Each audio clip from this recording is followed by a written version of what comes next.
Apa kabar nih kalian di rumah? Pasti tambah semangat dan sukacita. Hari ini kita akan memulai sidang CGM kita. Sebelum itu, Kak Hana dan Kak Nisha akan pimpin adik-adik dalam menyeru nama Tuhan. Kita menyeru nama Tuhan sebanyak 5 kali ya. Oh Tuhan Yesus, oh Tuhan Yesus, oh Tuhan Yesus, oh Tuhan Yesus, oh Tuhan Yesus. Amin. Puji Tuhan. Nah, sekarang adik-adik kita mau berdoa bersama. Adik-adik dengan sikap yang tepat, ikutin Kak Nisha berdoa bersama ya. Amin. Kita berdoa bersama ya adik-adik. Oh Tuhan Yesus, Tuhan terima kasih ya Tuhan, karena kasih-Mu Engkau kembali mendapatkan kami untuk bisa menikmati sidang CGM. Tuhan Yesus, semoga Engkau mendapatkan fokus kami kira dalam berkidung, dalam firman, kami boleh mendengarkan dengan baik, sehingga kami makin menjadi anak-anak yang cinta Tuhan. Amin. Puji Tuhan. Kita sudah mendengar nama Tuhan, berdoa, dan sekarang saatnya untuk berkidung.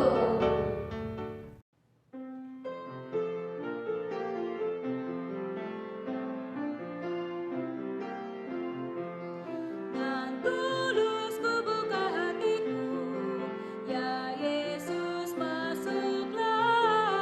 Dan tulus ku buka hatiku, ya Yesus masuklah.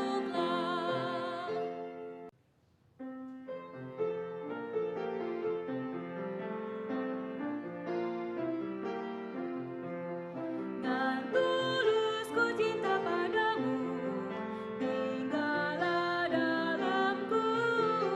Dan tulus ku cinta padamu, tinggallah dalamku.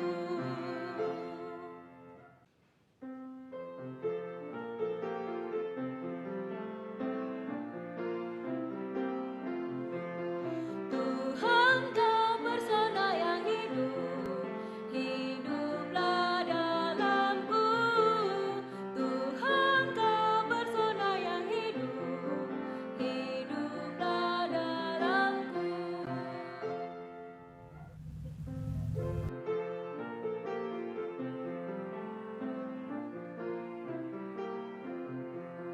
Dalam rohku nikmat dirimu, Dikaulah hayatku. Dalam rohku nikmat dirimu, Dikaulah hayatku.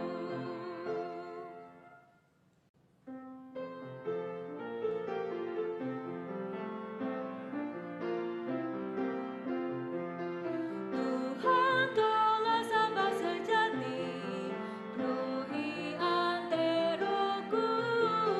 Tuhan kaulah sahabat sejati, penuhi anteroku. Halo adik-adik, berjumpa kembali dengan Tante di CGM hari ini. Nah, hari ini Tante masih akan bercerita tentang karakter terbuka. Nah, sebelum bercerita, Tante mau ajak kalian nih untuk membayangkan bagaimana misalnya gurumu di sekolah, papa atau mamamu tidak mau berbicara denganmu. Nah, misal nih, gurumu hanya memberikan tugas-tugas setiap hari, tapi tidak pernah mau berbicara dengan kalian. Pasti kalian bingung ya dengan pelajaran di sekolah. Nah, begitu juga dengan papamu. Bagaimana jika papamu itu hanya memberimu pakaian, membelikan baju, membelikan makanan, tapi tidak pernah berbicara denganmu? Pasti kalian juga bingung. Kalian juga tidak tahu apa yang sebenarnya papa sukai atau apa yang tidak disukai papaku. Nah, tentu berbeda dengan Allah ya. Nah, dalam cerita minggu yang lalu sudah dijelaskan bahwa Allah itu adalah roh. Nah, Allah memang tidak terlihat, tetapi Allah tidak berdiam diri. Dia berbicara kepada kita. Melalui apa? Tuhan berbicara melalui firman-Nya. Nah, siapa yang hari ini sudah menikmati, sudah membaca firman Allah? Bagus, semua sudah baca ya. Yuk kita sekarang buka kitab Yesaya pasal 55 ayat 1. Kita baca bersama ya. Ayo, hai semua orang yang haus, marilah dan minumlah air. Dan hai orang yang tidak mempunyai uang, marilah, terimalah gandum tanpa uang pembeli dan makanlah. Juga anggur dan susu tanpa bayaran. Nah, dari firman ini kita tahu bahwa Allah ingin kita menikmati firman-Nya seperti kita makan dan minum setiap hari. Amin. Nah, di dalam Alkitab, yaitu kitab yang terakhir, kitab Wahyu, di situ juga diceritakan tentang sebuah kota bernama Yerusalem Baru. Kota Yerusalem Baru ini memiliki 4 pintu yang menghadap ke utara, selatan, timur, dan barat. Keempat pintu ini menandakan bahwa Allah kita adalah Allah yang terbuka. Dia mau menerima setiap orang yang datang kepadanya. Banyak orang mengira bahwa Allah itu senang berada di surga dan disembah oleh semua makhluk. Tetapi tidak demikian. Allah kita justru senang untuk tinggal bersama-sama dengan kita manusia. Dia ingin tinggal bersama kita dan di dalam kita. Lalu bagaimana Allah dapat tinggal bersama kita? Nah, untuk itu Allah perlu melalui 4 tahap. Pertama, Dia menciptakan roh di dalam manusia untuk dapat menerima Allah Sang Roh. Kedua, Dia berinkarnasi menjadi manusia bernama Yesus. Yang ketiga, Tuhan Yesus mati di salib. Dan yang keempat, Tuhan bangkit menjadi roh pemberi hidup untuk dapat tinggal di dalam roh kita. Di dalam Alkitab juga diceritakan, suatu hari Tuhan sedang mengajar banyak orang di daerah Yudea. Nah, setelah mengajar banyak orang, pasti Tuhan juga merasa lelah ya, letih gitu. Kalian bisa bayangkan, ketika jam sekolah selesai, pasti guru-guru kalian juga merasa lelah, letih, ingin beristirahat dan tidak ingin diganggu. Nah, ketika Tuhan sedang beristirahat setelah mengajar banyak orang, ada anak-anak yang ingin datang menemui Tuhan, anak-anak kecil yang diantar oleh papa mama mereka. Melihat hal itu, murid-murid Tuhan menghalang-halangi mereka untuk datang kepada Tuhan. Karena murid-murid merasa bahwa Tuhan perlu istirahat, Tuhan pasti lelah dan akan terganggu dengan kedatangan anak-anak itu.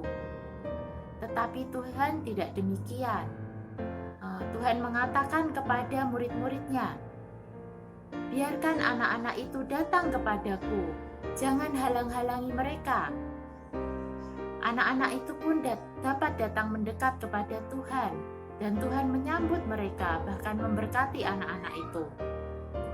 Tuhan tidak pernah menolak siapapun yang datang kepadanya. Tuhan tidak merasa direpotkan oleh kita yang datang kepadanya. Nah, di Alkitab juga diceritakan mengenai kisah seorang yang sakit kusta. Penyakit kusta adalah penyakit yang menular. Semua orang tidak berani mendekati orang yang sakit kusta. Mereka takut tertular. Kemudian orang kusta ini datang kepada Tuhan dan memohon Tuhan untuk menyembuhkannya. Di luar dugaan, Tuhan tidak menjauhi orang kusta itu. Tuhan bahkan mengulurkan tangannya, menyentuh orang itu dan berkata, "Jadilah engkau tahir atau sembuh." dan orang kusta itu pun sembuh. Allah kita adalah Allah yang terbuka. Dia tidak pernah menolak siapapun yang datang kepadanya. Allah ingin setiap orang diselamatkan, dan Dia juga ingin memberitahukan kehendak hatinya kepada banyak orang. Puji Tuhan, kalau hari ini kalian juga mendengarkan cerita CGM, itu artinya kalian juga terbuka terhadap firman Tuhan. Tidak hanya itu, kalian pun juga perlu berlatih terbuka, memberitakan firman Tuhan kepada teman-teman, dan mengajak lebih banyak teman-teman datang ke CGM. Nah, minggu ini kita belajar ya 3 perkara. Setiap pagi, setiap bangun tidur, kita perlu terbuka kepada Tuhan, berseru kepada nama Tuhan. Oh Tuhan Yesus, gitu ya. Yang kedua, kita juga perlu belajar sepanjang hari, berseru kepada Tuhan, terbuka terhadap Tuhan melalui berkidung, membaca Alkitab, berdoa, gitu ya. Dan yang ketiga, kita juga perlu belajar terbuka terhadap orang lain, memberitakan firman Tuhan kepada orang lain dan mengajak teman-teman untuk datang ke sidang ataupun CGM. Nah, sampai di sini dulu cerita dari Tante. Sampai jumpa. Tuhan memberkati. Nah adik-adik, tadi Kak Citra udah bawain satu cerita buat kita semua. Siapa nih yang di rumah dengerin baik-baik? Pasti kalian semua dengerin baik-baik kan? Sekarang giliran Kak Ica nih, punya 3 pertanyaan buat adik-adik semua. Adik-adik jawab ya. Oke, pertanyaan yang pertama. Hari ini kita belajar tentang karakter apa? Karakter sabar, karakter rajin, atau karakter terbuka? Jadi jawab ya. Terus pertanyaan yang kedua. Dalam kitab Wahyu ada sebuah kota yang menjadi tempat kediaman Allah. Apa nama kota itu? Tadi yang dengerin baik-baik pasti bisa jawab pertanyaan ini. Masih ada satu pertanyaan lagi nih. Ada berapa pintu masuk di kota itu? Di mana saja pintu ini berada? Oke, udah ada 3 pertanyaan. Jangan lupa adik-adik nanti jawab di rumah. Boleh jawab bareng mama papa, boleh jawab bareng kakak atau adik. Oke, sekarang kakak udah kasih 3 pertanyaannya. Sekarang kakak mau ngajak adik-adik semua buat berdoa menutup CGM kita hari ini. Ayo kita berdoa sama-sama ya. Oh Tuhan Yesus, oh Tuhan Yesus, oh Tuhan Yesus, Tuhan Yesus, terima kasih ya Tuhan buat sidang CGM kita hari ini. Tuhan terima kasih buat cerita yang boleh kami dengarkan bersama-sama. Tuhan berkatilah kami semua dalam 1 minggu ini. Kami belajar menjadi anak-anak yang terbuka di hadapan-Mu. Tuhan Yesus, berkatilah kehidupan kami. Berkatilah, oh Tuhan Yesus, orang tua kami, juga sekolah kami. Tuhan Yesus, kami cinta padamu. Amin. Sampai jumpa di CGM berikutnya. Tuhan Yesus memberkati. Dadah.